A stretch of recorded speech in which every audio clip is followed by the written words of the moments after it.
हाँ, एक भ्रम लोगों में है, उसका निराकरण कर दें। बहुत से लोग कहते हैं कि सोते समय मस्तक पर तिलक मत रखो। बहुत से लोग पूछते भी हैं, तिलक धो देते हैं।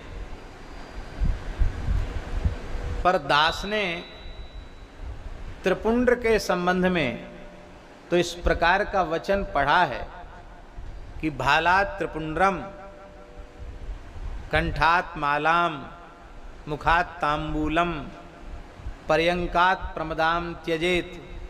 ये सब बात शयन में लिखी है, लेकिन ऊर्ध्व पुंड्र के संबंध में दास को कहीं पढ़ने को नहीं मिला कि निद्रा के समय, सोते समय ऊर्ध्व पुंड्र नहीं होना चाहिए। और सोते सोते पधार गए तो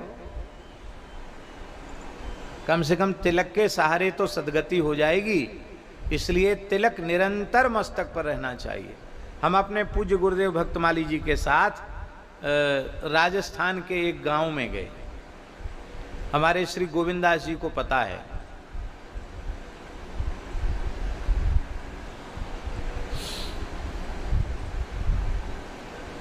अपना स्थान है ना,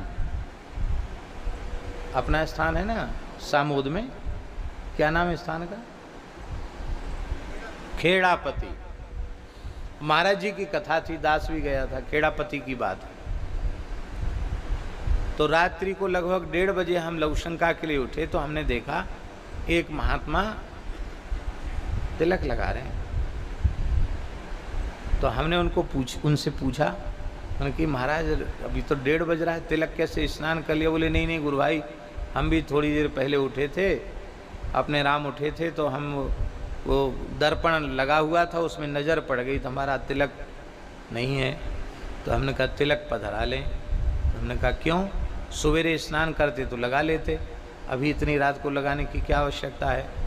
बोले कोई गारंटी है कि सोते सोते नहीं मरेंगे? कितने सोते सोते पधार जाते तो बिना तिलक के सूना मत्था रहेगा तो पता नहीं कहाँ जाएंगे। तिलक रहेगा तो तिलक के नाते कम से कम ठाकुर जी की सन्निधि में तो पहुँचेंगे।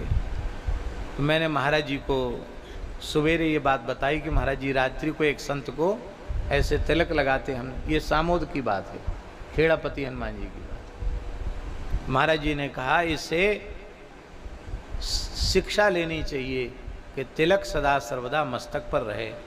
हम लोग तो एक बार तिलक पधरा लेते हैं तो जब तक फिर स्नान न करें तब तक तिलक मस्तक से जाता नहीं है। और स्नान के बाद भी तत्काल जल का तिलक आसन तक पहुंचने के पूर्व जल का ही तिलक धारण करना चाहिए, पर बिना तिलक के एक क्षण भी नहीं रहना चाहिए। महाराज तिलक